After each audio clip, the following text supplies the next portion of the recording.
മ്ലേച്ഛാചാര്യ സമുന്നിത മഹാമതിദിക്കാത ശിഷ്യശാഖ സമുന്നിതം. അങ്ങനെ ഇരിക്കുമ്പോ വിദേശീയനായ ഒരു ആചാര്യൻ വരും, മുഹമ്മദ് എന്ന പേരിൽ ഖ്യാതി നേടും, ശിഷ്യശാഖ സമുന്നിതം. ആ പ്രവാചകനെ കുറിച്ച് എന്തെല്ലാം തെറ്റായ കാര്യങ്ങൾ നമ്മളിവിടെ ഇപ്പൊ നിങ്ങൾ നോക്ക്. നബി സല്ലല്ലാഹു അലൈഹി വസല്ലമയുടെ മുടി എല്ലാവർക്കും അറിയാം. നബി കരീം സല്ലല്ലാഹു അലൈഹി വസല്ലമയുടെ മുടി, ആ നബി സല്ലല്ലാഹു അലൈഹി വസല്ലമയുടെ മുടി കേരളത്തിൽ മർക്കസു സഖാഫത്ത് സുന്നിയിലുണ്ട് എന്നാണ് ആളുകൾ പറയുന്നത്. ഞാൻ നിങ്ങൾക്ക് ചരിത്രം മാത്രം, ഞാൻ ഇതിനെ ഖണ്ഡിക്കല്ല, ഉണ്ടോ അല്ലേ എന്നുള്ളതിനെ ഖണ്ഡിക്കല്ല, ഒരു ചരിത്രം സുന്നികളുടെ പുസ്തകത്തിൽ നിങ്ങൾക്ക് വായിച്ചു തരാം. എന്നിട്ട് നിങ്ങൾ തീരുമാനിക്കും ഇസ്താദിന്റെ കയ്യിൽ എത്തുമോ ഇല്ലേ. ഇത് നോക്കേ, എല്ലാവർക്കും പരിശോധിക്കേട്ടോ. ഇത് AP സുന്നികൾ ഇറക്കിയ ബുക്കാ.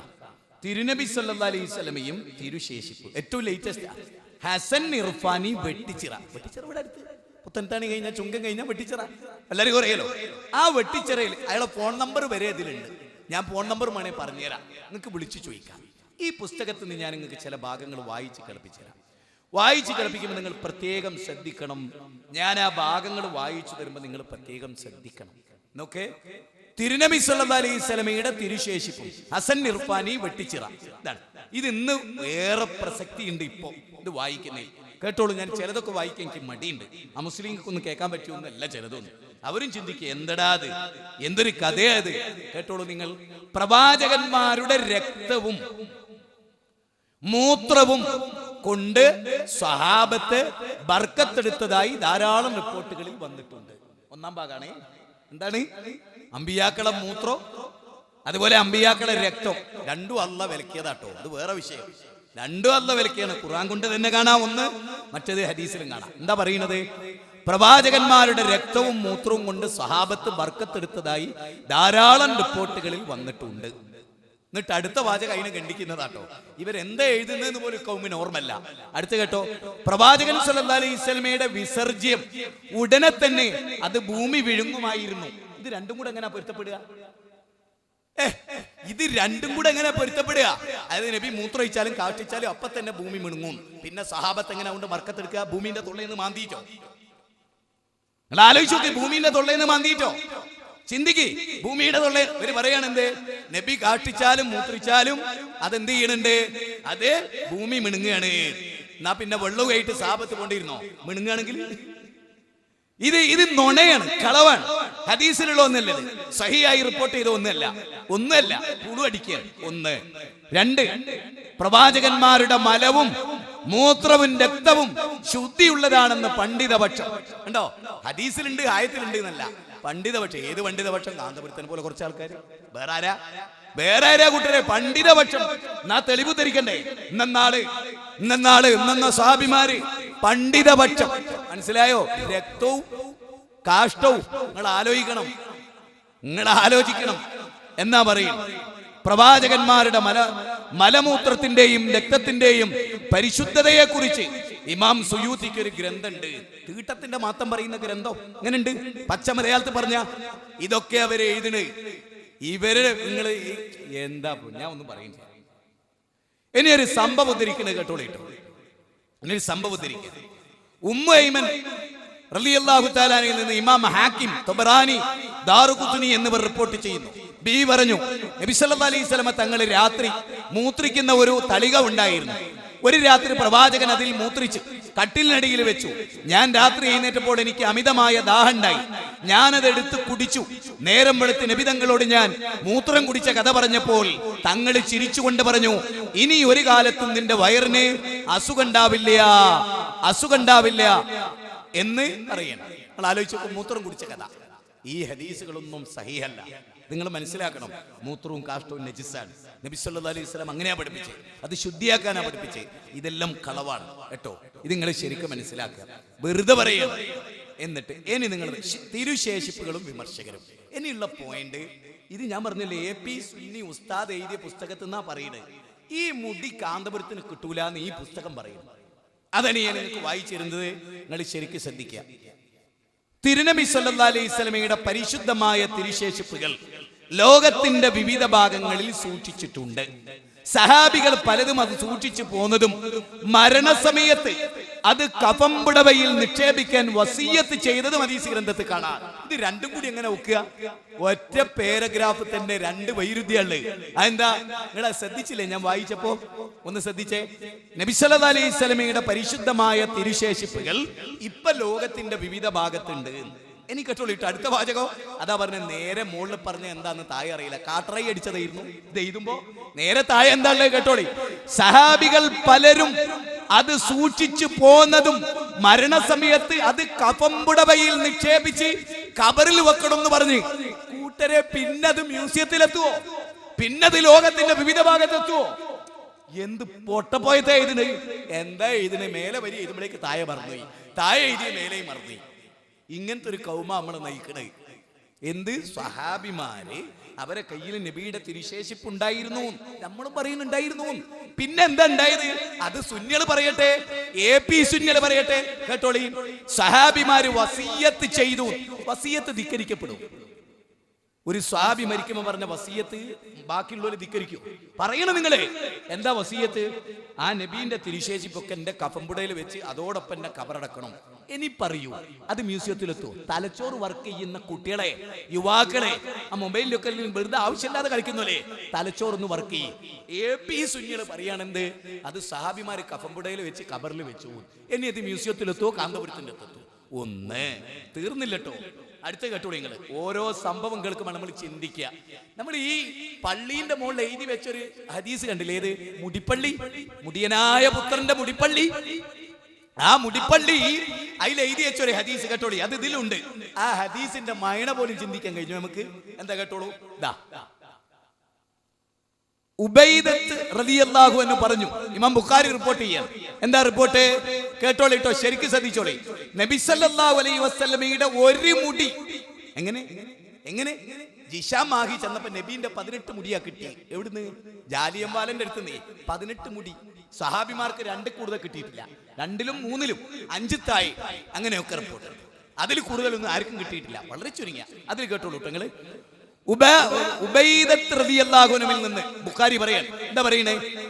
നബി സല്ലല്ലാഹു അലൈഹി വസല്ലമയുടെ ഒരു മുടി എന്റെ പക്കൽ ഉണ്ടാകൽ, എന്റെ പക്കൽ ഉണ്ടാകൽ, നബിന്റെ ഒറ്റ മുടി എന്റെ പക്കൽ ഉണ്ടാകൽ ഈ ലോകവും സർവ്വതും എനിക്ക് ലഭിക്കുന്നതിനേക്കാൾ ഞാൻ ഇഷ്ടപ്പെടുന്നു എന്ന് പറഞ്ഞതിന്റെ അർത്ഥം എന്താ?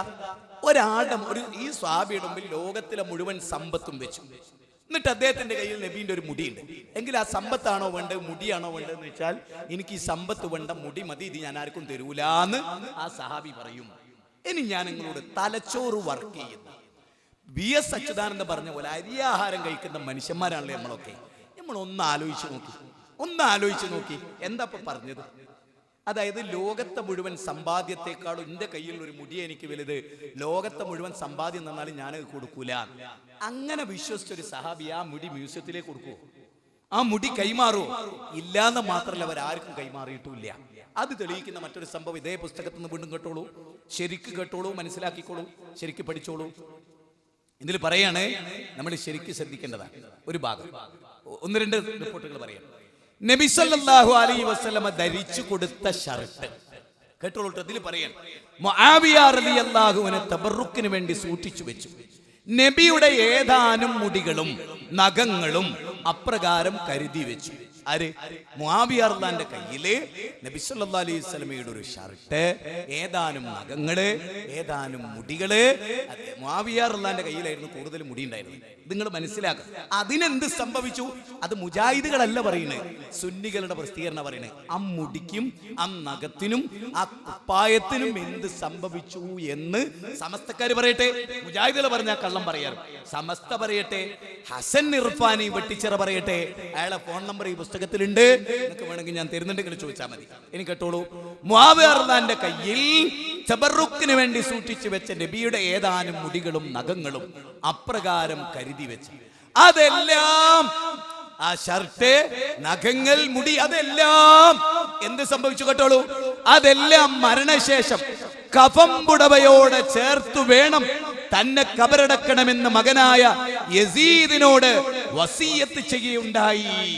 അങ്ങനെ ഈ മുടി, ഈ നഖങ്ങൾ, ഈ കുപ്പായം എന്റെ കഫംപുടവയിൽ വെച്ച് എന്നെ കബറടക്കണം.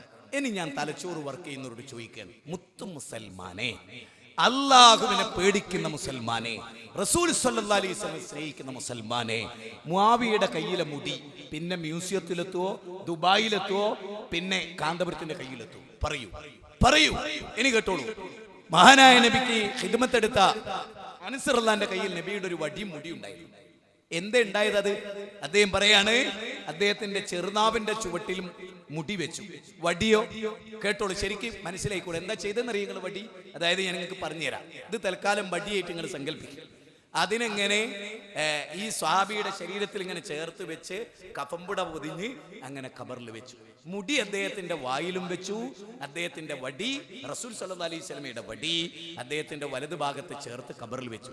സ്നേഹത്തോടുകൂടി ഞാൻ ചോദിക്കാൻ, ഈ വടിയും മുടിയും പിന്നെ മ്യൂസിയത്തിലെത്തൂ? എത്തൂ? നിങ്ങൾ പറയും. ഇനി ഒരു ചരിത്രം കൂടി കേട്ടോളൂ. ഇതൊന്നും ആർക്കും നിഷേധിക്കാൻ കഴിയില്ല. ഒരു സ്ത്രീ ഒരുപാട് കാലം അധ്വാനിച്ചിട്ടൊരു നല്ല ഷർട്ട് അവരുടെ കൈകൊണ്ട് തുന്നിയിട്ട് നബി കരീം സല്ലല്ലാഹു അലൈഹി വസല്ലമക്ക് കൊടുത്തു. എല്ലാരും ആലോചിക്കണേ, കൊടുത്തു. നബി സല്ലല്ലാഹു അലൈഹി വസല്ലം അത് ഇട്ടപ്പോൾ നബിക്ക് ഭയങ്കര ഭംഗി. അപ്പൊ മദീനത്തെ പള്ളിയിൽ വന്നിട്ട് ഒരു സ്വഹാബി പറഞ്ഞു, നല്ല രസമുള്ള ഷർട്ട്, അത് എനിക്ക് തരുമോന്ന് ചോദിച്ചു. ശ്രദ്ധിക്കണം, എല്ലാരും ശ്രദ്ധിക്കണം. അതിനെന്താ ആവാലോ? നബി സല്ലല്ലാഹു അലൈഹി വസല്ലം അദ്ദേഹത്തിന് അടുത്ത വക്തിനാണോ അറിയില്ല ഷർട്ട് കൊടുത്തു. അപ്പൊ സ്വഹാബിമാരൊക്കെ പറഞ്ഞത് ശരിയായില്ല, അള്ളാഹുവിന്റെ റസൂലിന് ഏറ്റവും ഇഷ്ടപ്പെട്ട ഷർട്ട് നീ ചോദിച്ചത് ശരിയായില്ല.